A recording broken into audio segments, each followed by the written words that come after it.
ఇంతవరకు మన ప్రార్థనలన్నీ కూడా ఆలకించిన దేవుడు, మనం ఆరాధిస్తున్న దేవుడు అయిన చెవులుండియు, చెప్పండి, చెవులుండియు వినే దేవుడు, కన్నులుండియు చూసే దేవుడు, అలాగే నోరుండియు మాట్లాడే దేవుడు. ఈరోజు ఆ దేవునికి మనం ప్రార్థన చేశాం. మన ప్రార్థన ఆయన ఆలకించాడు. ఆయన అద్భుతం నీ జీవితంలో జరిగించబోతున్నాడు. చెప్పండి. హల్లెలూయా. జార్జ్ ముల్లర్ అనే ఒక భక్తుడు చెప్పాడు, నీ పోరాటానికి, నీ పట్టుదలకి ప్రార్థన తోడైతే దేవుడు అసాధ్యమైన కార్యాలను కూడా ఆయన సాధ్యపరుస్తాడు. అలాంటి పట్టుదల కలిగిన ప్రార్థన ఏ క్రైస్తవుడైతే చేస్తాడో, ఏ స్త్రీ అయితే చేస్తుందో, వారి జీవితాల్లో దేవుడు ఆ కార్యాన్ని సఫలపరుస్తాడట. ప్రజలా, మనం అన్ని పనులు చేస్తాం కానీ ప్రార్థన చేయం. ప్రార్థన లేని వారి యొక్క పనిని అది సఫలమవు. మన ప్రార్థనకి అన్నిటికీ దేవుడు మనకేమిటో చెప్పండి, తోడై అంటారు. హల్లెలూయా. అందుకనే పట్టుదల కలిగిన ప్రార్థన ఆయన పరలోకపు నిధిని ఆయన భూలోకానికి ఇచ్చాడు. ప్రజలా, పట్టుదల కలిగిన ప్రార్థన పరలోకమందున్న దేవుడే ప్రార్థించే బిడ్డ దగ్గరికి వచ్చాడు. అలాంటి ప్రార్థన వీరుడిగా మన జీవితాల్లో ఆ ప్రార్థన అలవాటు చేసుకోవాలి అని భక్తుడు చెప్తాడు. రెండో మాట ఏంటంటే, పట్టుదల అంటే అర్థమేంటి? పట్టుదల అంటే అర్థం ఏంటంటే, ఎలాంటి పరిస్థితుల్లోనైనా, ప్రతికూల పరిస్థితుల్లోనైనా, అర్థమైందమ్మా, అంటే మనము మన యొక్క ప్రార్థన దేని అంశం మీద మనం ఫోకస్ పెట్టామో, ఏది ప్రార్థిస్తున్నామో ఆ లక్ష్యాన్ని సాధించకుండా మనము వదిలిపెట్టకూడదు. అంటే ఆ లక్ష్యాన్ని సాధించేంత వరకు మనం ప్రార్థనలో ఏమో చెప్పండి, పోరాడాలి. హల్లెలూయా. ప్రార్థన ఏమో చెప్పండి, పోరాడాలి. ప్రతి క్రైస్తవుడికి పట్టుదల అంటే ఏమిటంటే, ఒక చేప ప్రవాహానికి ఎదిరిస్తుంది. అంటే ప్రవాహానికి ఎదురెదకపోతే ఆ చేప చనిపోతుంది. ప్రవాహానికి ఎదురేదిన చేప, ప్రవాహానికి కొట్టుకుపోయే చేప, అది చచ్చిపోయే చేప. ఈ లోక పరిస్థితుల్లో, ఈ లోక మనుషుల మధ్యలో, ఈ లోక శత్రువుల మధ్యలో, నీకున్న సమస్యల మధ్యలో, నీ ప్రయత్నాలన్నింటినీ కూడా మనం సఫలపరచాలంటే లోకాన్ని జయించేటటువంటి ప్రార్థన పోరాట పద్ధతి కలిగి ఉండాలి. ఈ లోకంలో ఏముంది? శరీరాశ, నేత్రాశ, జీవపు డబ్బు ఉంది. అసలు వీటిని జయించకుండా నీకు అన్నింటిలో జయము రావాలంటే దేవుడు వాటిని నీకు ఇవ్వడం. అంటే లోకంలో క్రైస్తవుడు ప్రవాహానికి, ఈ సముద్రం అనే, ఈ శరీరాశ, నేత్రాశ, జీవ డబ్బం అనే ప్రవాహానికి ఎదురు మీదుకుంటే వెళితే అన్నింటిలో అత్యధికమైన విజయాన్ని సాధించుకుని తీరుతున్నాయి. చప్పట్లు స్తోత్రం కలిగింది కాక. హల్లెలూయా. దేవునికి స్తోత్రం కలిగింది కాక. అబ్రహాం లింకన్ అనే ఒక అమెరికా ప్రెసిడెంట్ ఉన్నాడు. ఈ అబ్రహాం లింకన్ ఆయన చిన్ననాటి నుండి తన తల్లి మంచి ప్రార్థనా పరురాలు, తన తల్లి మంచి పోరాట పట్టులు కలిగిన ఆమె. ఒకరోజు తల్లి తండ్రి ఇద్దరు అడవిలో కట్టెలు కొట్టుకోవడానికి వెళ్ళారు. ఈ వెంటనే స్కూల్కి వెళ్ళొచ్చి ఆయన కట్టెలు మోపుని తీసుకురావడానికి తల్లికి ఎదురెళ్ళాడు.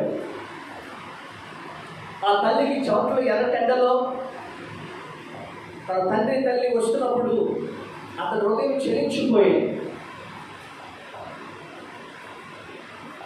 ఏదే విధంగా సరే ఈ పేద స్థితి నుండి, ఈ కష్టాల నుండి, ఈ కన్నీటి నుండి నేను బయటికి రావాలి, నా తల్లిదండ్రులను బయటికి తీసుకురావాలి అని ఆ రోజు నుండి ఆయన వెళ్ళి తన తల్లిదండ్రుల దగ్గర ఆయన కట్టెల మోపు మోసుకుని ఆయన ఇంటికి వచ్చాడు. ఆ తల్లి నేర్పించింది చిన్నప్పుడే, ఈ లోక ప్రవాహానికి నువ్వు కొట్టుకోపోకూడదు నాయన, ఈ లోక స్నేహితులతో వెళ్ళకూడదు అని ఆయా కుర్రవాడికి చిన్నప్పుడే ఊరిపోసింది. ప్రతిరోజు కుటుంబ ప్రాంతంలో దేవుని వాక్యం చదివించేది. ఖచ్చితంగా మందిరానికి వెళ్తున్నప్పుడు కుటుంబం అందరినీ కూడా ఎవరిపెట్టి తీసుకెళ్ళేది. ఆ తల్లి నేర్పించిన భయము, ఆ కుర్రవాడు చదువుతున్నాడు. ఒక రోజు యూనివర్సిటీకి వెళ్తున్న సమయంలో తన ఫ్రెండ్స్ అందరూ కూడా ట్రైన్లో పేకాట ఆడుతున్నారు, తాగుతున్నారు. ఆ రూమ్ అందరూ తాగుతున్నప్పుడు, పేకాట ఆడుతున్నప్పుడు, సినిమాలకి షికార్లకి వెళ్తున్నప్పుడు అడిగాడు, అబ్రహాం లింకన్ నువ్వు కూడా రా పేకాట ఆడుగాని అన్నాడు. అప్పుడు ఆయన అన్నాడు, నాకు చేతులు లేవు అన్నాడు. సరే ముందు దగ్గర అన్నాడు, నాకు నోరు లేదుగా అన్నాడు. తర్వాత ఈ సిగరెట్ తాగు అంటే నాకు నాలుగు లేదుగా అన్నాడు. అదేంటిరా నీకు చేతులు ఉన్నాయి, నీకు నోరు ఉంది, నీకు అన్నీ ఉన్నాయి, నాకేమి లేవంటాం ఏంటంటే, నేను యేసు ప్రభు నమ్ముకున్న తర్వాత నా చేతుల్ని, నా నోటి మాటల్ని, నా సర్వ శరీరాన్ని, నా సర్వ దేహాన్ని సజీవ యాగముగా ఆ దేవుడికి అప్పగించేసాను అన్నాడు. చెప్పగలిగిందా? హల్లెలూయా. కాబట్టి చేతులు నాయి కాదు, ఈ చేతులు ఆయన కోసం వాడబడాలి. కాబట్టి నోరు నాది కాదు, ఆయన కోసం పాడాలి. కాబట్టి నా దేహం ఆయన కోసం నాది కాదు, నా దేహం ఆయన కోసం బ్రతకాలి అని చెప్పాడు. ఆ స్నేహితులు అన్నారు, నీలాంటి తల్లి మాకు ఉన్నట్లయితే మేము కూడా ఈరోజు ఆ స్థానంలో ఉండేవాళ్ళు అన్నది. చెప్పగలిగి హల్లెలూయా. ఆ తర్వాత ఆయన ఉద్యోగం ప్రయత్నం చేశాడు. ఉద్యోగం కోసం చాలాసార్లు ప్రయత్నం చేశాడు. ఉద్యోగం దొరికింది పోయింది. ఆ తర్వాత ఊర్లో ప్రెసిడెంట్ ఎలక్షన్ కోసం పోటీ చేశాడు, ఓడిపోయాడు. ఆ తర్వాత ఎమ్మెల్యే కోసం పోటీ చేశాడు, ఓడిపోయాడు. ముఖ్యమంత్రి కోసం పోటీ చేశాడు, ఓడిపోయాడు. ఆ తర్వాత ఆయన మేయర్గా పోటీ చేశాడు, ఓడిపోయాడు. ఒక చెప్పాలిస్తే 101 ఆయన ప్రయత్నాలు చేసి ఓడిపోయాడు. ఆఖరిగా అమెరికా దేశ ప్రెసిడెంట్ కోసమే ఎలక్షన్లో పోటీ నిలబడ్డాడు. అన్నింటిలో ఓడిపోతూ వస్తున్నాడు. అమెరికా ప్రెసిడెంట్ ఎలక్షన్లో నిలబడ్డాడు. చెప్పంటారండి, ఈ ఓటమిలు అన్నింటినీ కలిపి ఆయనకి అమెరికా ప్రెసిడెంట్గా అత్యధికమైన మెజారిటీతో, అత్యధికమైనటువంటి విజయంతో అతని దేవుడు దీవించాడు. చెప్పగలిగి హల్లెలూయా.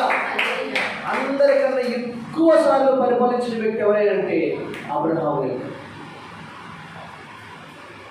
ఆయన చెప్తాడు, ఆయన ఆఫీసులోకి వెళ్ళిన తర్వాత ఒక కుర్రవాడు కట్టెల మోపు పెట్టుకుని ఆయన మోసుకుంటూ ఒక డ్రాయింగ్ గీయించమంటాడు, గీశారు.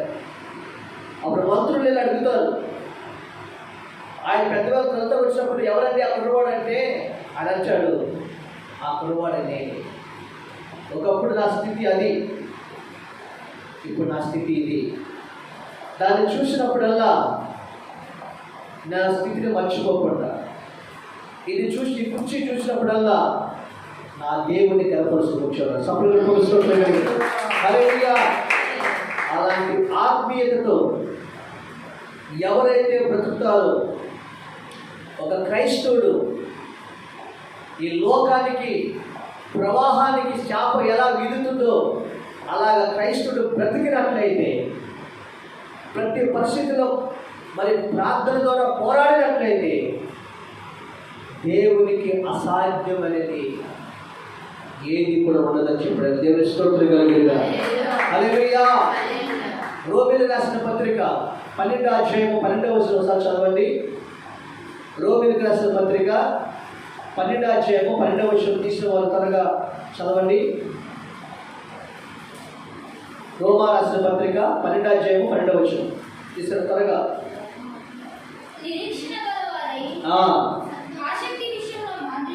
ఫస్ట్ చదవండి. ఆసక్తి విషయంలో మాంద్యులు కాక ఆత్మయందు తీవ్రత గలవారై ప్రభువుని సేవించుని నిరీక్షణ గలవారై సంతోషించుచు శ్రమయందు ఓర్పు గలవారై ప్రార్థన యందు కట్టుదల కలిగి ఉండుడి పరిశుద్ధ అవసరంలో పాల్పొచ్చు శ్రద్ధగా ఆశీర్వదించుచు దేవునికి స్తోత్రం కలిగినగా. ఎవరినైనా ఆసక్తి విషయంలో మాంద్యులు కావద్దు. ప్రార్థన యందు పట్టుదల కలిగి ఉండాలి. ఆ కార్యం ముందు నిరీక్షణ కలిగి ఉండాలి. ఎప్పటిలాగే ఆర్థిక విషయంలో, కుటుంబ ప్రార్థన విషయంలో మాంద్యులు కావద్దు. ఈ క్రమాన్ని చెప్పాడు ఆయన. ఇవన్నీ కూడా పట్టుదలతోనే చేయాల్సిన విషయాలు. పట్టుదల ఉంటేనే కుటుంబ ప్రార్థనలో పెట్టగలుగుతాం. పట్టుదల ఉంటేనే ప్రార్థన గదులకు వెళ్ళగలుగుతాం. పట్టుదల నిరీక్షణ ఉంటేనే ఆ దేవుడి వరకు నువ్వు చేయగలుగుతావు. నిరీక్షణ లేనివాడు ఆయన చచ్చిన వాడితో సమానం. కాబట్టి జీవం కలిగిన దేవుడి సన్నిధిలో ఈరోజు ప్రార్థన ఆసక్తి విషయం ఏం కాకూడదు, మాంద్యులు కాక ఆత్మీయం ఏం కలిగి ఉండాలి, తీవ్రత కలిగి ఉండాలి, తీవ్రత ఉండాలి. ఈరోజు మందిరం అంటే మీరు పరిగెత్తుకుని వచ్చారు. ప్రార్థన అంటే వేతులు వేసి ప్రభు దగ్గరికి వెళ్ళిపోవాలి. తీవ్రత లేకుండా, ఆసక్తి లేకుండా ఒక మనిషి దీవించబడలేడు, దేవుడి దగ్గరికి వెళ్ళలేడు. దేవుని స్తోత్రం కలిగిన కాక.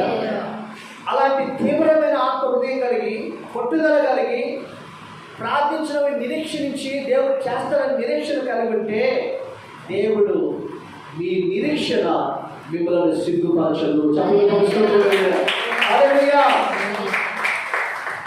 యాకోబు ఎబ్బేలు దేవుడి దగ్గర ఆయన దేవుడితో పోరాడుతున్నాడు, ప్రార్థనలో పోరాడుతున్నాడు. ఎవరి దగ్గర అండి? యాకోబు ఏం చేస్తాడు చెప్పండి?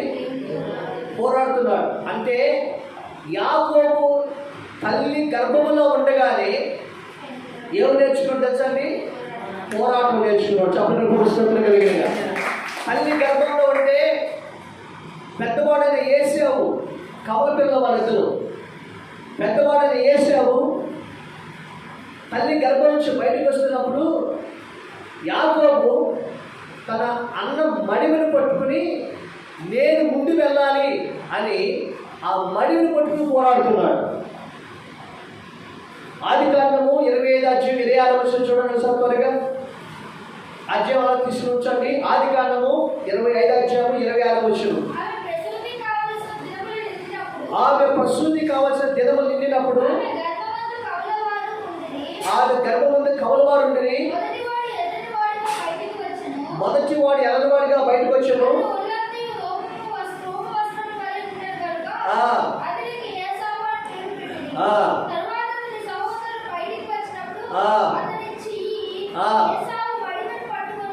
ఎక్కడ పట్టుకుందండి? ఎక్కడ పట్టుకొని చెప్పండి. అతని చెయ్యి దేన్ని పట్టుకున్నాడు అంటే అన్నది ముందు రానివట్లా. ఎవరి ముందు వెళ్ళాలని? నేను ముందు వెళ్ళాలి గర్భం నుంచి బయటికి. అంటే తల్లి గర్భములో ఉండగానే యాకోబు పోరాట పడిపోయినవాడు,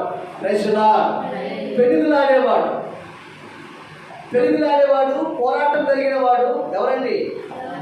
కాబట్టి యాకోబు. హల్లెలూయా. అంటే తల్లి గర్భంలో ఉండగానే యాకోబు విధంగా పెరుగులాడినవాడు. దేవుడు అన్నాడు, యాకోబు నువ్వు తర్వాత కదా వెళ్ళేది అంటే, లేదు ప్రభా నేనే ముందెళ్ళాలన్నాడు. తల్లి గర్భంలో ప్రారంభమైంది. ఎందుకు?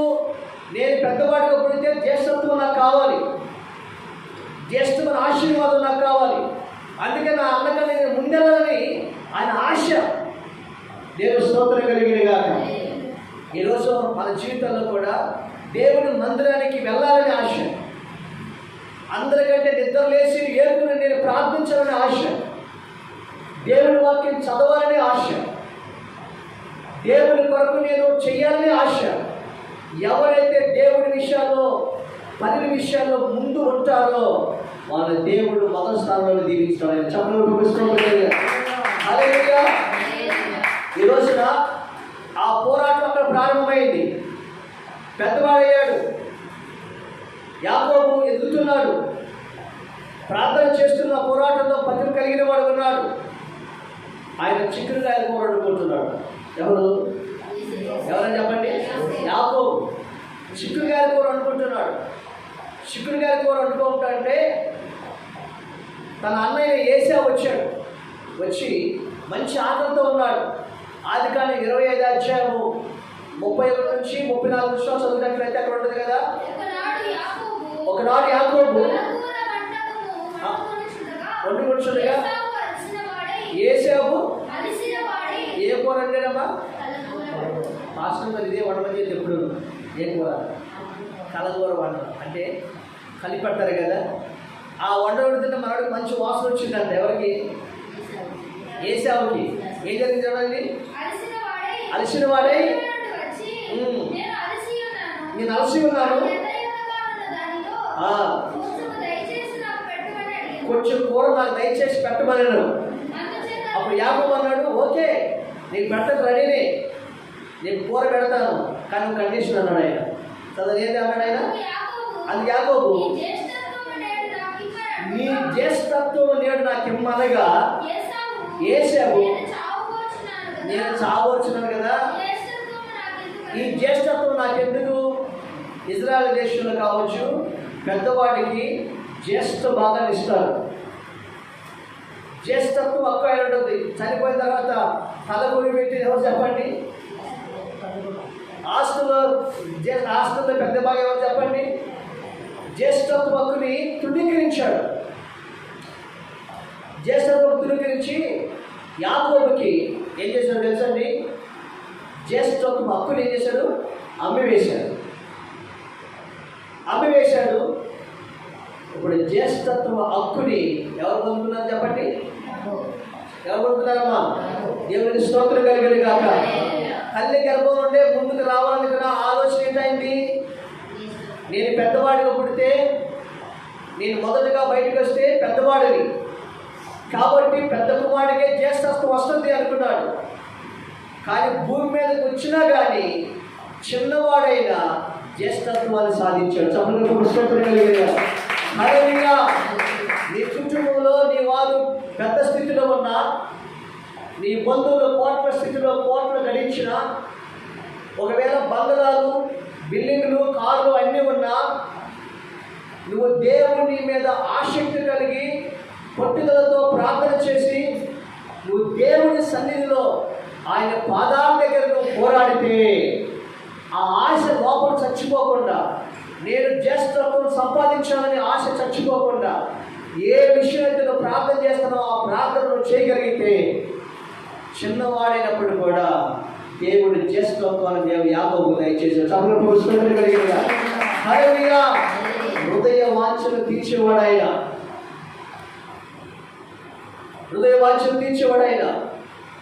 ఈరోజు నీ జీవితంలో కూడా మొదటగా జ్యేష్ఠత్వం కోసం పోరాడాడు, ప్రార్థన చేశాడు. ఈరోజు నేను దేవుడు పెద్దగా చేయాలనుకోవట్లేదా? నేను దేవుడు ఉన్నత స్థితిలో పెట్టాలనుకోవట్లేదా? ఎప్పుడు మనం చిన్నవారిగా, అంటే ఎప్పుడు ఏశావులాగా. ఎప్పుడు ఏశావు ఎందుకు చెప్పండి? ఏశావు ఎందుకు? ఒక్క పూట కూటి కోసమై జ్యేష్ఠత్వాన్ని అమ్ముకున్న భ్రష్టుడైన, వ్యభిచారి అయిన ఏశావు వంటి వాడు ఎవడున్నాడు అంటాడు ఆయన. ఆయన దీవెన పొందబోయాడు కానీ ఏమీ లేనందున ఆయన ఎలుగెత్తి ఏడ్చాడంట. ఈ రోజున ఆదివారం నమ్మేసుకుంటారు దేవుడి దగ్గర రాకూడదు. అర్థమైందండి? సాతానుడికి అమ్మేసుకుంటాడు మన జీవితాలు. దేవుడిని అమ్మేసుకున్నట్లుగా ఇసుకుని డబ్బు కోసం అమ్మేసుకుంటారు దేవుడిని. దేవుడి కన్నా ఏది మొదటి స్థానాన్ని ఏది ఇచ్చినా నీ జీవితంలో మొదటి స్థానంలో నీ ఉండలేవు. అందుకని యేసేపు అమ్మేసుకున్నాడు. ప్రార్థన జీవితం అమ్మేశాడు సైతానికి, పరిశుద్ధ జీవితం అమ్మేశాడు సైతానికి, జ్యేష్ఠత్వం అనే దీవెన అమ్మేశాడు సైతానికి. శరీరాన్ని అమ్మేశాడు సైతానికి.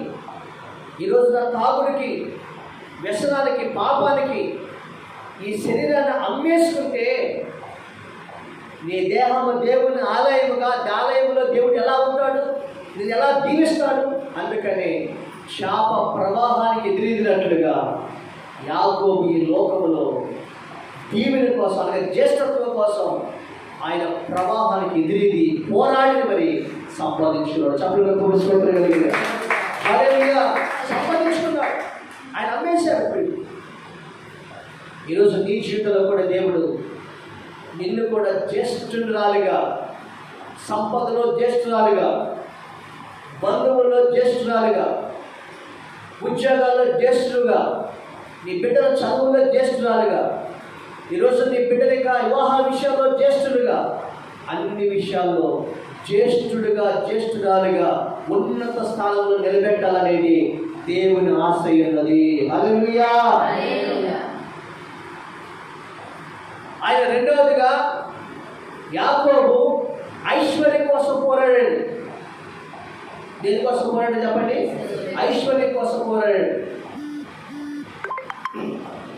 తన మామయ్య లాబాన్ దగ్గరికి వెళ్ళాడు. తన మామయ్య లాబాన్ దగ్గరికి వెళ్ళి తను ఇచ్చిన ఉద్యోగాన్ని నమ్మకంగా చేశాడు. ఎర్ర టెండలో వర్షంలో ఆయన లాభానికి కొలువు చేస్తే తన మామ జీతం ఇవ్వకుండా 10 మార్లు జీతం మార్చి మోసం చేశాడు. ఎవరు చెప్పండి? మోసం చేశాడు. వీడికి ఇల్లు లేదు, వాకే లేదు, మనం ఏదంటే అదే, వాడేం చేస్తాడులే అని లాభాన్ని ఇష్టం వచ్చినట్లుగా తన కింద ఒక బానిసలాగా యాకోబు జీవితాన్ని అతను అతలాకుతలం చేశాడు. తర్వాత 17 సంవత్సరాలు ఆయన కొలువు చేసినందుకు, ఆ 14 సంవత్సరాలు కొలువు చేసినందుకు తన కూతుర్ని కట్టబెట్టాడు. ఒక కూతురు కావాలంటే మరొక 7 సంవత్సరాలు చేయమన్నాడు. అంటే యాకోబుని తన కష్టార్జితం అంతటిని కూడా లాభాన్ని ఏం చేస్తాడు చెప్పండి? ఆయన ఐశ్వర్యాన్ని, తన కష్టాన్ని లాభాన్ని తింటున్నాడే కానీ యాకోబు మాత్రం ఎదగలేకపోతున్నాడు. సంపదలు ఎదగలేకపోతున్నాడు. ఐశ్వర్యంలో ఎదగలేకపోతున్నాడు. ఆ సమయంలో ఏం చేస్తుందండి? అప్పుడు యాకోబు దేవుడి దగ్గరకు వచ్చి ఒక మాట అంటాడు, నా ఇంటిని కూర్చున్న ఆసక్తి నన్ను నిజండి స్పర్శించుచున్నది. చెప్పడం ఇక్కడ నుండి లాభాల కోసం నేను బ్రతకూడదు, లాభానికి సంపదని ఇవ్వడం కోసం నేను బ్రతకూడదు. ఇక్కడ నుంచి నా కోసం, నా కుటుంబం కోసం ఏం చేయలేదు, బ్రతకాలి. నా కుటుంబం కోసం బ్రతకాలి, నా కుటుంబ సంపద కోసమే బ్రతకాలి అని 6 సంవత్సరాలు తన మామతో చెప్పాడు. ఇక నేను మా ఇంటికి వెళ్ళిపోతాను, నా జీవితం నాకు ఇచ్చామంటే పొడలు గల వాటిని ఇచ్చాడు. తెలిసిన స్టోరీ అంతా. ఆ గొర్రెలు తీసుకున్న మచ్చలు గల వాటిని ఇచ్చాడు జీతంగా. ఏదో కొద్దిగా చిన్న మందలు ఇచ్చాడు, 10 ఏళ్ళు ఇచ్చాడు మచ్చలు కలిగి. అప్పుడు పోరాడితే తర్వాత పోరాడాడు.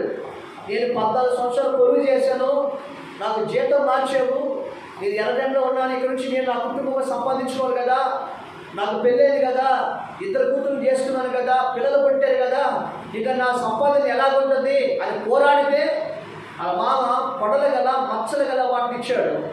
ఆ మచ్చలు గల వాటిని పట్టుకుని దేవుని దగ్గర ప్రార్థన చేయడం ప్రారంభించాడు. దేవునిగా ప్రభా నన్ను ఆశీర్వదించండి నాయన, మీరు ఇచ్చిన ఈ చిన్న వాటిని ఆస్వాదించండి, మీరు ఇచ్చిన చిన్న మందలు ఆస్వాదించండి. మచ్చలు గల కావచ్చు, లోకంలో వీటిని పనికిరాటైన కావచ్చు, ఈ పొడల గల కావచ్చు, నువ్వు ఆశీర్దిస్తావు అని యాకోబు దేవుడి సన్నిధిలో ప్రార్థన చేశాడు. దేవుడు జ్ఞానం ఇచ్చాడు. ఆ రేవులోకి వెళ్ళి నాగమల్ల సువ్వలు తీసుకుని తెల్లగా చేయమన్నాడు, మచ్చలుగా చేయమన్నాడు. ఆ నీళ్ళు తాగుతున్నప్పుడు అది తీసుకెళ్ళి నదిలో రేవులో పడేయమన్నాడు. ఈ మచ్చల గొర్రెలన్నీ కూడా అవి చూసి అవి పిల్లలు పెట్టేటప్పుడు అది మచ్చలు గల పిల్లలు పెట్టేసి చదువుకోగలిగిన దేవుళ్ళో పోరాడాడు. ఎందుకు తెలుసండి?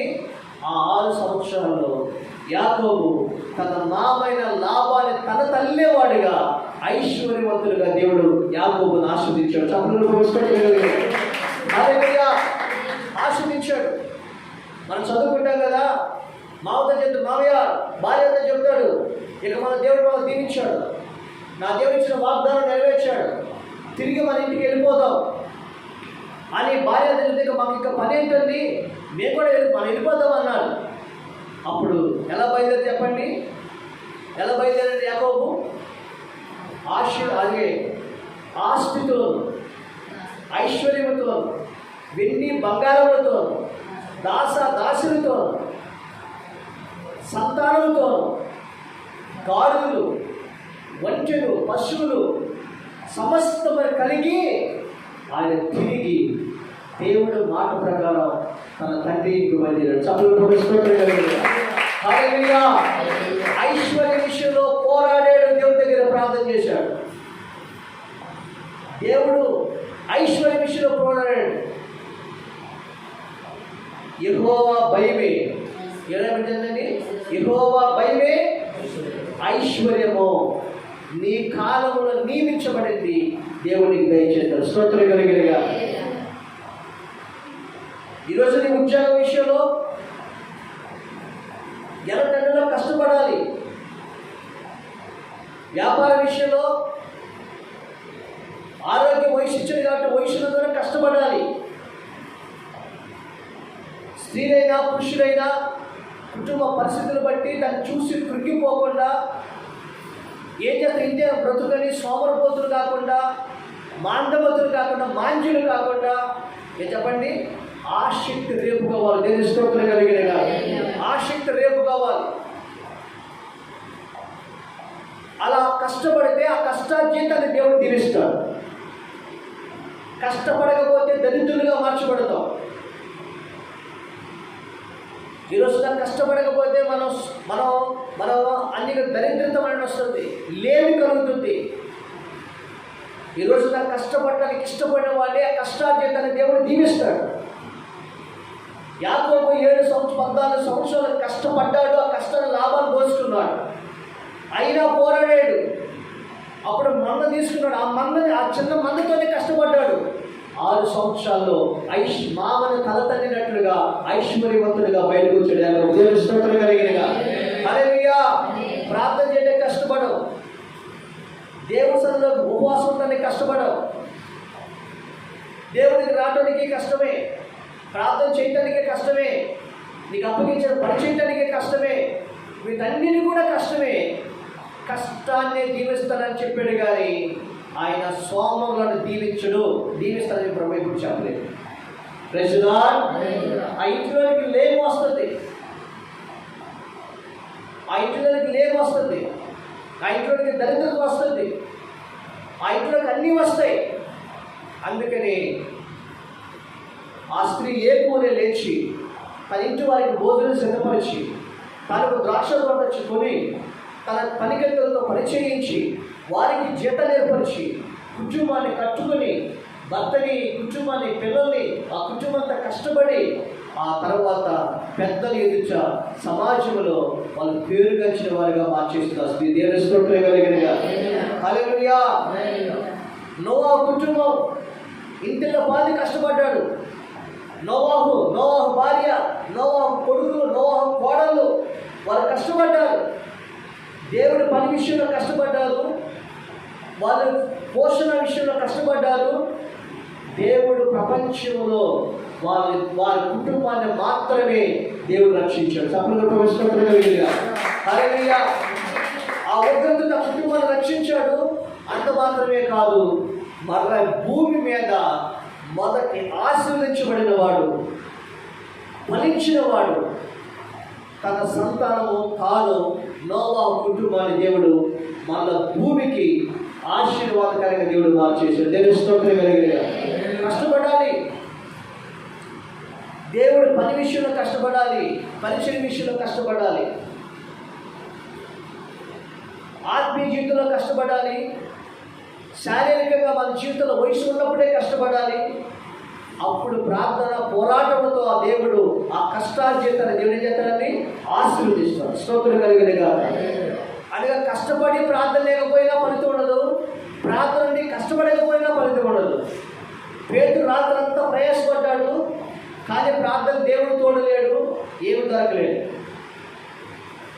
మన జీవితంలో కూడా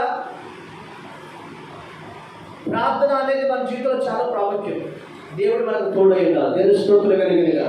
యేసేపు దేవుడు తోడై ఉన్నాడు, కష్టపడ్డాడు, అతను చేయడంతా కూడా దేవుడు ఏం చేశాడండి? సఫలపరిచాడు.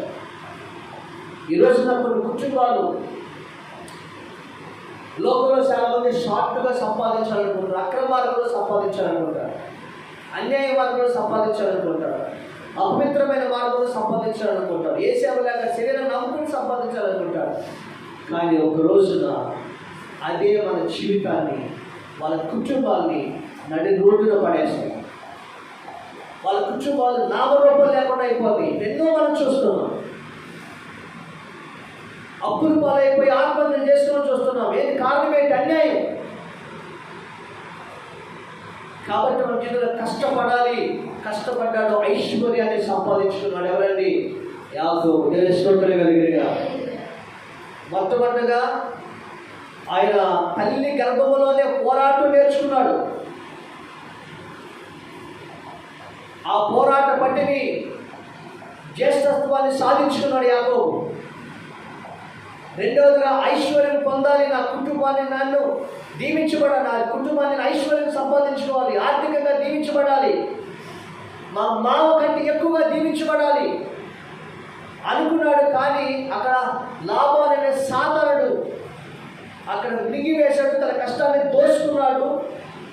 ఒక రకంగా చెప్పాల్స్తే లాభాల కింద బానిసనిగా బతుకుతున్నాడు. ఎప్పుడైతే దేవుడి సన్నిధిలో ప్రార్థన చేశాడో ఆ బానిసపు సంఖ్యను తెంపివేశాడు, స్వతంత్రుడు అయ్యాడు, తన గొర్రెలు కాసుకుంటున్నాడు, ఆశీర్వదించాడు, ఐశ్వర్యవంతుడయ్యాడు. తన కుటుంబం వెళ్ళిన పాదంతా కూడా ఈరోజు లాభాల కంటే ఐశ్వర్యవంతుడిగా దేవుడు యాకోబుని దీవించాడు. స్తోత్రం కలిగినగా.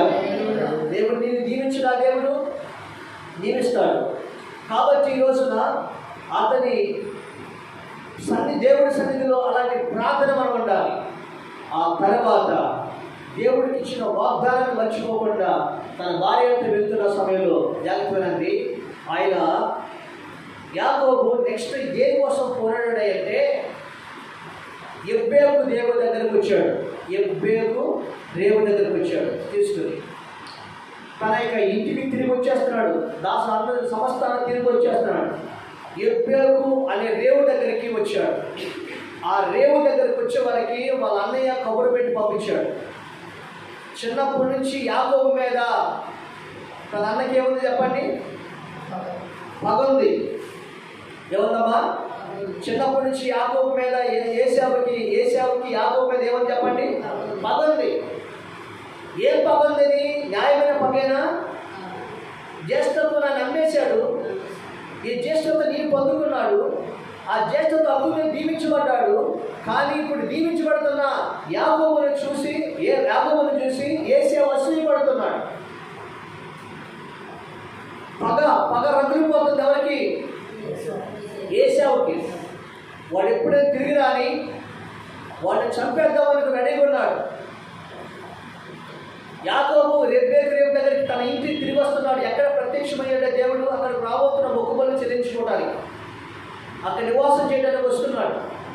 మార్గ మధ్యలోనే తన అన్న కబురు పెట్టి పంపించాడు. ఏమని? కొన్ని గుంపులుగా వస్తున్నాడు యాకోబు మీ అన్నని. యాకోబులో చిన్నప్పటి నుంచి భయం ఉంటుంది. నేను మా అన్నను మోసం చేసి వచ్చాను, కానీ జ్యేష్ఠత్వం కరెక్టే, కానీ మా అన్నదానంటే నేను చేసి వచ్చాను.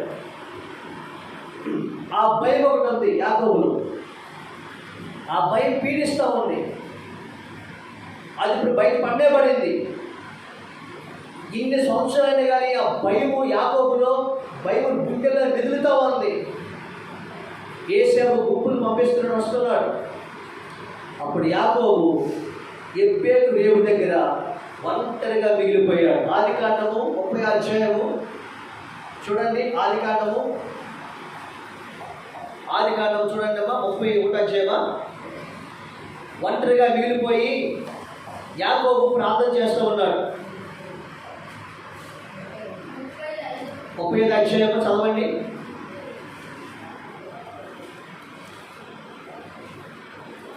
మీకు అతిశయం చూసారు ఆ వాక్యాన్ని.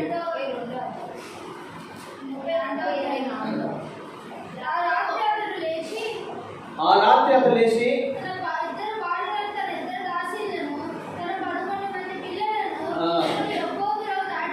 ఏ రేవమ్మా? ఎబ్బేకు రేవు. ఎబ్బేకు రేవు దగ్గరికి ఆగిపోయాడు. తనకు తల్లిదండ్రులు పంపి ఒక్కడే మాత్రం ఏమైపడింది, మిగిలిపోయాడు.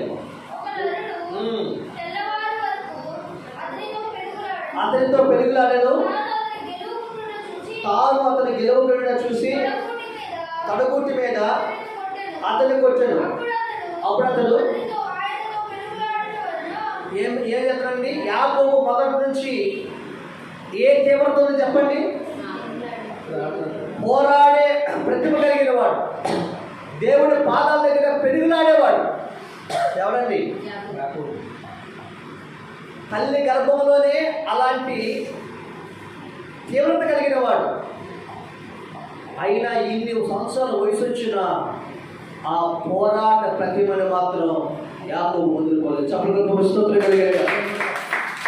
క్లిష్టమైన పరిస్థితులు వచ్చిన, అవరోధాలు ఎదురైనా, శత్రువులు మీద పడినా, ఎన్ని పరిస్థితులు వచ్చినా యాకోబు నేర్చుకున్నది ఒకే ఒక ఏం చెప్పండి, దేవుని సన్నిధిలో పెరుగులాట నేర్చుకున్నాడు. దేవుని స్తోత్రం కలిగినగా. ఇలాంటి ప్రార్థనా పనులనే దేవుడు అడుగుతున్నాడు ఈరోజు. అప్పుడు దేవుడు అన్నాడు, యాకోబు నేను చిన్నప్పుడే ఒక దెబ్బ కొట్టాలని చూశాను, కానీ దొరకలా. ఎవరు దొరకలా? యాకోబు దొరకలా. నువ్వు మారిపోయావు, ఇప్పుడు దొరికావు అని ఏం చేశాడు దేవుడు? ఏం చేశాడమ్మా? చదవండి, తీసుకున్నాడు. దేని చేసిన ఆయన తాను అతను గెలవకుండా చూసి తొడగూటి మీద అతన్ని కొట్టాను. అప్పుడు అతను ఆయన పెరుగులాట వల్ల యాకోబు తొడగూటి వచ్చాను. దేవుని స్తోత్రం కలిగినగా. ఏమేమి కొట్టినాయినా? ఎందుకు కొట్టినాయినా? ఎందుకు కొట్టినంటే అన్నింటినీ చేస్తున్నావు, కానీ అసలు నీ పేరే పేరు? ఈ పేరే పేరు యాకోబు. యాకోబు అంటే అర్థం ఏంటి? మోసగాడు. యాకోబు అంటే మోసగాడు పేరు. కానీ నేను మోసం చేసేది ఏం లేదు అక్కడ. చిన్నప్పుడు తన తండ్రి దగ్గర మోసం చేశాడు కదా, తన అన్నను మోసం చేశాడు కదా. ఇప్పుడు ఎబ్బేకు రేవు దాటాలంటే, ఈ భూలోకాన్ని దాటి పరలోకానికి వెళ్ళాలంటే, భూలోకపు ఆశీర్వాదం పరలోకపు ఆశీర్వాదం నువ్వు పొందుకోవాలంటే, నీలో ఉన్న చిన్న మోసము కూడా దేవుడికి కనిపించకూడదు. చప్పలకు స్తోత్రం కలిగిన హల్లెలూయా. పరిపూర్ణమైన ఆశీర్వాదాలు నీకు రావాలంటే, దేవుడి వాగ్దానం చేసిన ఆశీర్వాదం పొందుకోవాలంటే, యాకోబుని ఒక దెబ్బ కొట్టాడు, తొడగొట్టి ఉసిరిపోయాడు. దేవుడు ప్రేమించే వాడిని దేవుడు గద్దిస్తాడు. సామెతల గ్రంథంలో చెప్తాడు కదా, దేవుడు తను ప్రేమించే వాడిని దేవుడు శిక్షిస్తాడు. గద్దింపుని అర్థం ఏంటి? నువ్వు ఆయన మాట తిరిగి దీవించబడినప్పుడు నువ్వు తొలగిపోతావేమోనని హిజ్కియాని దేవుడు బహుగా దీవించాడు. హిజ్కియా ప్రార్థన మానేశాడు. హిజ్కియా యెరూషలేము దేవాలయానికి వెళ్ళడం మానేశాడు. హిజ్కియా ప్రజలందరికీ వాక్యం చదివించడం మానేశాడు. పెంటలు కట్టడం మానేశాడు. కారణం ఏమిటంటే హృదయంలో గర్వం వచ్చింది. ఏమొచ్చింది చెప్పండి? మనసులో ఏమొచ్చింది ఆయనకి చెప్పండి? గర్వం వచ్చింది. దేవుడు ఇచ్చినటువంటి ఆశీర్వాదాన్ని బట్టి, అధికారాన్ని బట్టి, ఐశ్వర్యాన్ని బట్టి, తన రాజ్యాన్ని దేవుడు శత్రువులు రాకుండా కాపాడటాన్ని బట్టి ఇతను జీవించబడిన తర్వాత మనసులో ఏమొచ్చింది చెప్పండి? గర్వం వచ్చింది. ఏ క్రైస్తవుడికైతే మనసులో ఈ గర్వం ఉంటుందో, ఏ మనుషులైతే ఎంతలో తృణీకరించే స్వభావం ఉంటుందో, ఇలాంటి గర్వం ఉన్న ప్రతి మనిషి నాశనం అయిపోతుందని బైబిల్ రాయబడింది. నాశనానికి ముందు ఏమని చెప్పండి? గర్వం వస్తుంది. పడిపోవడానికి ముందు ఏమొస్తుంది చెప్పండి? అహంకారం కలిగిన మనసు వస్తుంది. అంటే ఈ గర్వం అనేది హిజ్కియాకు వచ్చింది. దేవుడు హిజ్కియాను ప్రేమిస్తున్నాడు. ఇతను కన్నీటి ప్రార్థనాపరుడు హిజ్కియా. దేవుడి మందిరాన్ని బాగు చేసిన మొదటి వ్యక్తి ఈయన. ధర్మశాస్త్రాన్ని చదివించిన వాడైనా, లేవీయులను యాజకులను అందరూ పిలిపించి ఆరాధన చేయించిన వాడు హిజ్కియా. పాడైపోయిన మందిరాన్ని తిరిగి మళ్ళా కలకలాడినట్లుగా, ఆశ్రయించబడినట్లుగా చేసిన వ్యక్తి హిజ్కియా. తన గ్రామం కోసం, తన దేశం కోసం, తన మందిరం కోసం ఈ పెద్దలు వేసి పెద్దలను పిలిపించి అరుణోదయంగా ప్రార్థన చేసిన వ్యక్తి హిజ్కియా. ఇవన్నీ మర్చిపోయాడు. ఈరోజు ప్రభు నీతో చెప్తున్నాను, ఒకప్పుడు అలాంటి కన్నీటి ఆత్మ నీలో ఉందా? ఒకప్పుడు అన్నీ నీ జీవితంలో ఉన్నాయా? మందిరం బాగు చేసే ఆలోచన నీకుందా? పరిచయం చేసే అలవాటు ఉందా? తగ్గింపు నీ జీవితం స్వభావం నీకుందా? మనసును గర్వించాడు దేవుడు. హిజ్కియాను దెబ్బ కొట్టాడు, మనసును పడ్డాడు. సౌలు కూడా గర్వించాడు, దేవుడు దెబ్బ కొట్టాడు, ఓడిపోతున్నాడు. కానీ హిజ్కియా, సౌలు మారుమోచారు పొందల. హిజ్కియా ఎప్పుడైతే ఒక దెబ్బ కొట్టాడో, క్యాన్సర్ అనే ఒక వ్యాధి వచ్చిందో, ఆ క్యాన్సర్ అనే వ్యాధి వలన మంచాన పడ్డాడు. దేవుడు చెప్పాడు మరణమే అవుతావని. అప్పుడు పూర్వం ఆయన ఏ ప్రార్థన జీవితం కలిగి ఉన్నాడో తిరిగి మళ్ళా కన్నీటి ప్రార్థనకు వచ్చేసాడు. హల్లెలూయా. కొన్ని పరిస్థితులు దేవుడు ఎందుకు నీకు అనుమతిస్తాడో తెలుసా? నీ ఆత్మీయ జీవితాన్ని సరిచేసుకుంటామని. హిజ్కియా అలాగే చనిపోతే దేవుడు రాజ్యంలోకి వెళ్ళాడని. కాబట్టి మళ్ళీ తిరిగి కన్నీటి ప్రాంతంలోకి వచ్చాడు హిజ్కియా, మోకాల ప్రాంతంలోకి వచ్చాడు హిజ్కియా. యెరూషలేము దేవాలయంలోకి వెళ్ళి అంతకుముందు ఏ విధంగా దేవాలయంలో పరిచయం చేశాడో, బాగు చేశాడో, మళ్ళీ అది చేయించాడని దేవుడు నిర్ణయించుకున్నాడు. దేవుడు చెప్పాడు, ప్రార్థన చేసేవాడు మానేశావు, మందిరాన్ని బాగు చేసేవాడు మానేశావు, పెద్దలుగా లేచి పెద్దలతో పిలిపించి అన్నదయ ప్రార్థన చేసేవాడు మానేశావు, ధర్మశాస్త్రం చదివేవాడు మానేశావు, యాజకుల్ని లేఖని పిలిపించి చక్కని ఆరాధన చేసేవాడు మానేశావు. ఎందుకు మానేశావంటే దేవుడు నిన్ను ఐశ్వర్యవంతులుగా దీవించాడు కాబట్టి. అందుకనే దేవుడు దెబ్బ కొట్టాడు, హిజ్కియా లేచాడు, నేను చేసినందుకు జ్ఞాపకం చేసుకోమన్నాడు. కన్నీటి ప్రార్థన ప్రారంభించాడు. చప్పట్లు కొడుకుంటూ వెంటనే దేవుడు మనసు మార్చుకున్నాడు, ఆ జబ్బుని స్వస్థపరిచాడు, ఆయుష్ని పెంచాడు. మళ్ళా తీసుకుని వచ్చి ఆయన యెరూషలేము దేవాలయంలో, యెరూషలేము పట్టణం మీద రాజ సింహాసనం మీద కూర్చోబెట్టాడు. దేవుడు స్తోత్రం కలిగినగా. ఆ తర్వాత రాయబడింది, భూపతులందరిలో కూడా, భూరాజులందరిలో కూడా హిజ్కియా ఆశీర్వాదాన్ని చూశాడు. ఈ రోజున యాకోబు ఎందుకు ఉంటాడంటే తన ఆత్మీయంలో జీవితాన్ని సరి చేసుకోవాలని. అప్పుడు యాకోబు అన్నాడు, నా పేరు మోసగాడయ్యా, నా పేరు యాకోబు అయ్యా. అప్పుడు దేవుడు అన్నాడు, యాకోబు, నీవు మనుషులతోనూ దేవునితోనూ పోరాడి గెలిచినవు కనుక నీ పేరు ఇశ్రాయేలు. చప్పట్లు ప్రభుత్వంతో కలిగిన హల్లెలూయా. ఏమంటే చెప్పండి, నీ జీవితంలో మనుషులు శత్రువుల మీద జయం పొందాలంటే, అవరోధాల మీద, ఆటంకాల మీద, క్లిష్టమైన పరిస్థితుల మీద నువ్వు విజయం సాధించాలంటే మొదట ప్రార్థన గదిలో నువ్వు దేవుడితో ప్రార్థనలో పోరాటం నేర్చుకోవాలి. ప్రార్థనలో పోరాడి గెలిస్తే పరిస్థితులన్నింటిలో కూడా నువ్వేం చెప్పండి, నువ్వు గెలుస్తావు. గెలుస్తున్నప్పుడు కలిగినగా. హల్లెలూయా. అలాగే నేను ఆ దెబ్బ ఈరోజు ఇశ్రాయేలు ప్రజలు గుర్తుపెట్టుకుంటారు.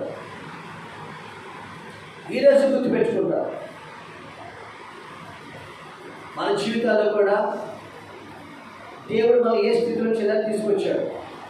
ఒకప్పుడు ఎలాంటి ప్రార్థన చేసేవాళ్ళం, ఎలాంటి పరిచర్య చేసేవాళ్ళం, ఎలాగ దేవుడి కొరకు ఇచ్చేవాళ్ళం, ఎలాగ దేవుడి కొరకు ఇచ్చాడు, ఈరోజు ఎలా ఇచ్చాడు దేవుడు, దాన్ని ఒకసారి హిజ్కియా జ్ఞాపకం చేసుకున్నట్లుగా జ్ఞాపకం చేసుకోవాలి.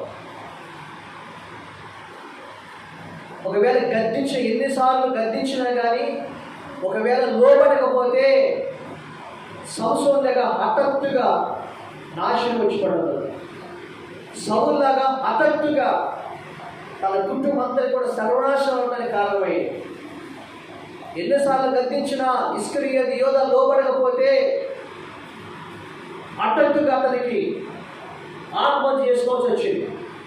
ఈరోజు నా దేవుడి మాటకి గద్దించినప్పుడు మనం గర్వాన్ని విడిచి దేవుడు తగ్గించుకుని విధేయత కలిగి ప్రభు సన్నిధిలో కన్నీటి ప్రార్థన కలిగి నీ జీవితం జీవిస్తే నేను దేవుడు మరలా తిరిగి నీ జీవితాన్ని ఆస్వాదిస్తున్నాడు. చెప్పడానికి ఒక స్తోత్రం కలిగిన హల్లెలూయా. అప్పుడు దేవుడు అన్నాడు యాకోబు, ఎక్కడి నుంచి నీ పేరేం పేరో చెప్పండి? ఇశ్రాయేలు. Praise the lord. ఇప్పుడు ఇశ్రాయేలు, నువ్వు మనుషులతో దేవుడితో పోరాడి గెలిచినవు కనుక ఇశ్రాయేలు. ఇప్పుడు యాకోబు ఏ విషయంలో పోరాడి చెప్పండి? ఇక్కడ ఎబ్బేలు దేవుని దగ్గర దేని విషయంలో పోరాడాడమ్మా? అమ్మా మీరు కరెక్ట్గా చెప్పండి, సేకరిస్తా. ఎబ్బేలు దేవుని దగ్గర ఏ విషయంలో పోరాడాడు? మొదటగా తల్లి గర్భంలో ఉండి దేని విషయంలో పెరుగులాడు పోరాడాడు చెప్పండి? యేసస్సు కోసం. తన మామయ్య లాభాల దగ్గర దేని విషయంలో పెరుగులాడు పోరాడు చెప్పండి? ఐశ్వర్యం కోసం. విన్నారా? మాకు విన్నారా? ఐశ్వర్యం కోసం. ఇప్పుడు తన దేవుడి దగ్గర, ఇప్పుడు ఎబ్బేలు రేవు దగ్గర దేని విషయంలో పెరుగులాడు పోరాడు చెప్పండి? దీవెన కోసం. చెప్పండి పోల్చుకోగలిగే హల్లెలూయా. దేనికోసం చెప్పండి? మరి ఎన్ని దీవెన? అవి తెలిసే దీవెనలు కాదు. నీ హృదయం మార్పు చెందిన తర్వాత వచ్చేది అసలైన వాగ్దానం దేవుడు నెరవేర్చబోతున్నాడు. దేవుని స్తోత్రం కలిగిన టెంపరీగా ప్రవహించాడు. అసలైన వాగ్దానం యాకోబుకు అది కాదు. నీ వంశాన్ని భూమిని సమస్తాన్ని ఇస్తానని చెప్పిన వాగ్దానం అది కాదు. ఇప్పుడు దీవెన కోసం పోరాడు. ఎలా చెప్తారు? అయ్యా తెల్లారి పక్కన వెళ్ళిపోలేవా అంటే ఏమన్నాడు? నీవు నన్ను ఆశీర్వదిస్తేనే కానీ నిన్ను పోలేవు. చెప్పగలిగిన దీవెన కోసం పోరాడాడు. ఆ దీవెనతో శత్రువు మీద జయము పొందాడు. కత్తి నూరిన వాడే చెప్పడానండి ఏం చేశాడండి? కత్తి నూరిన వాడే యాకోబు పట్ల కరుణ చూపించి యాకోబును హత్తుకున్నాడు యేసేవు. దేవుని స్తోత్రం కలిగిన ఒకరి ప్రవర్తన దేవునికి ప్రీతికరమైనప్పుడు వారి శత్రువును సహా ఎలా మారుస్తాడు చెప్పండి? మిత్రులుగా మారుస్తాడు. శత్రువు మీద జయం పొందాడు. ఈరోజు నీకున్న ప్రతి బయట శత్రువుల మీద, పరిస్థితుల మీద నువ్వు జయం పొందబోతున్నావు. అలాగనే యాకోబు దీవెన గెలుచుకోగలిగాడు. ఆ దీవెన ఏ దీవెన తెలుసండి? ఆ దీవెన ఏ దీవెన అంటే, ఒకటి బానిసపు సంఖ్యలు తెప్పబడ్డాయి. ఇప్పుడు స్వతంత్రుడయ్యాడు. తన మావదికి ఏమైనా చెప్పండి? స్వతంత్రుడిగా వచ్చాడు.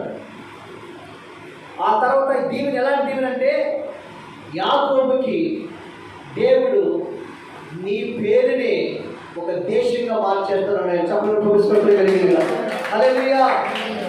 అంటే ఎవరి పేరుని? నీ పేరుని ఒక దేశంగా మార్చేస్తానన్నాడు.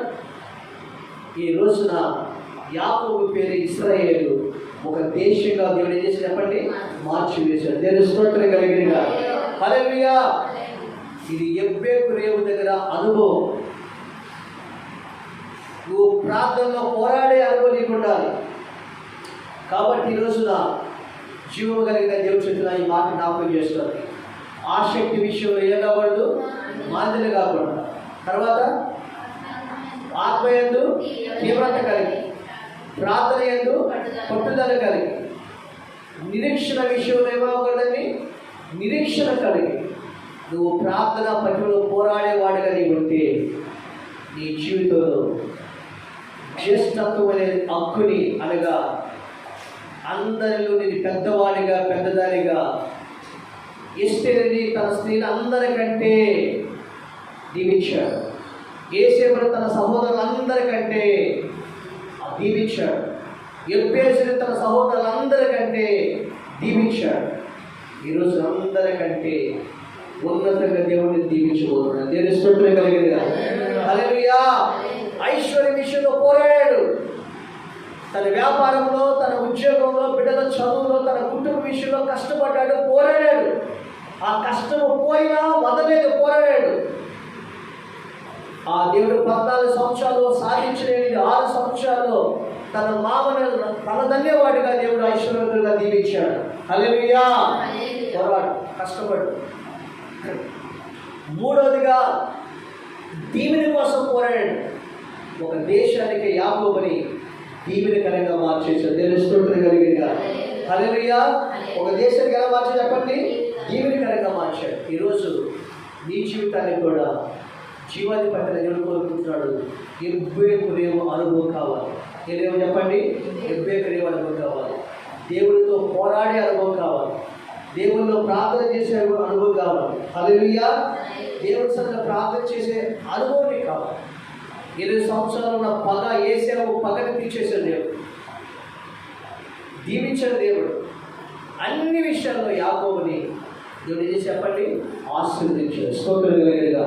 అలాంటి పోరాట పట్టిక కలిగిన వారు, ఇలాంటి ప్రార్థనలో పెరుగులాడేవారు ఈ ఆశీర్వాదాలన్నీ కూడా స్వతంత్రించుకుంటారు. దేవుని స్తోత్రం కలిగినగా.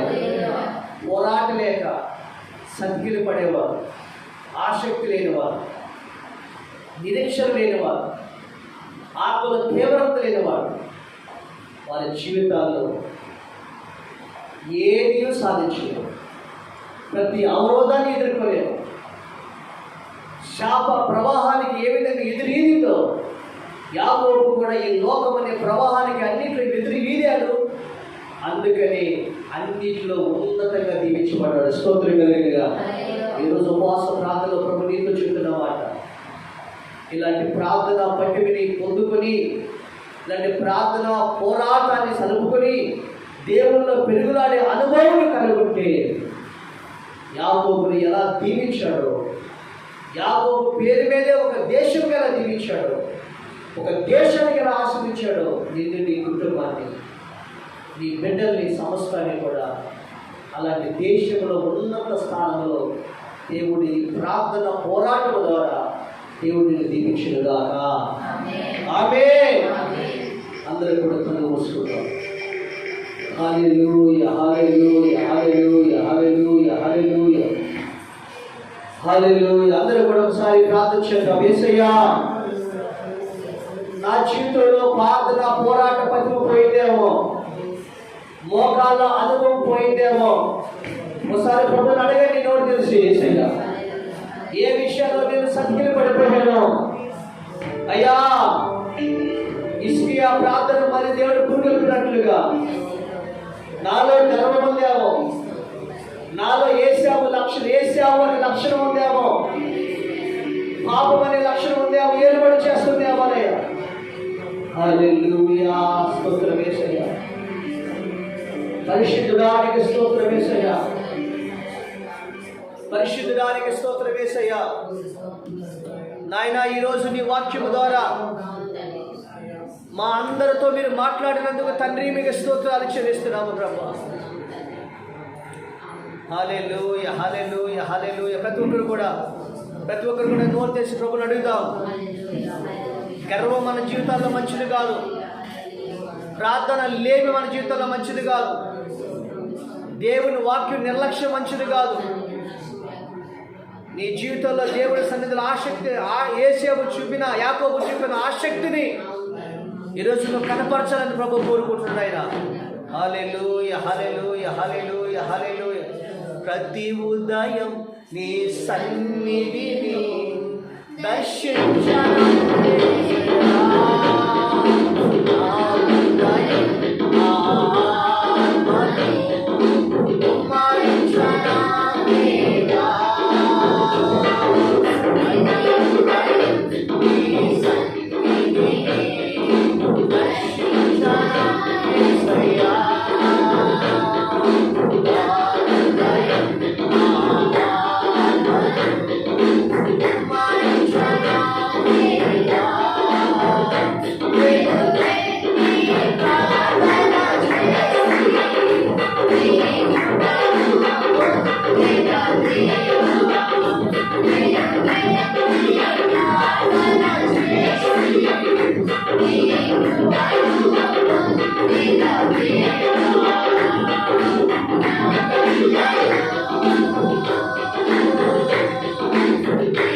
యాకోబుని దర్శించిన దేవుడు, యాకోబు ద్వారా నీతో మాట్లాడిన దేవుడు ఈరోజు నీ ఆత్మీయ జీవితాన్ని రేపుతున్నాడు. ఆయన ఎన్నిసార్లు గద్దించినా, ఎన్నిసార్లు వాక్యం విన్నా దేవుడి మాటకు లోబడకపోతే నువ్వు పొందుకోవలసిన దీవెనలను పొందుకోలేవు.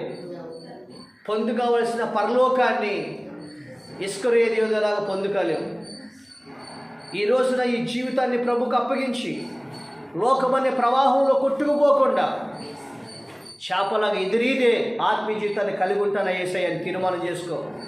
హల్లెలూయా, హల్లెలూయా. ప్రార్థన చేయండి అమ్మా. నోరు తెరిచి ప్రార్థన చేయడానికి ఈరోజు ప్రభు చెప్తున్నాను. మనం ఏమి తప్పు చేయడంలాగా కూర్చోకూడదు. నోరు తెరిచి దేవుడి సన్నిధిలో పశ్చాత్తాపంతో ప్రార్థన చేసి అడగాలి.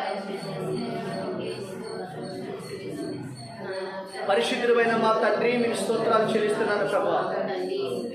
ఈరోజు నీ వాక్యం ద్వారా మాతో మాట్లాడినందుకు తండ్రి మీకు స్తోత్రాలు చెల్లిస్తున్నాను. ప్రార్థనలో ఆసక్తి లేకుండా, ఆత్మలో తీవ్రత లేకుండా, పట్టుదల లేకుండా, అడిగిన వాటి నిరీక్షణ లేకుండా ప్రభువా మేము ఆత్మీయ హీన స్థితిలో, ప్రార్థన దారిద్ర్యములో ఉంటే బయటికి తీసుకురండి ప్రభువా.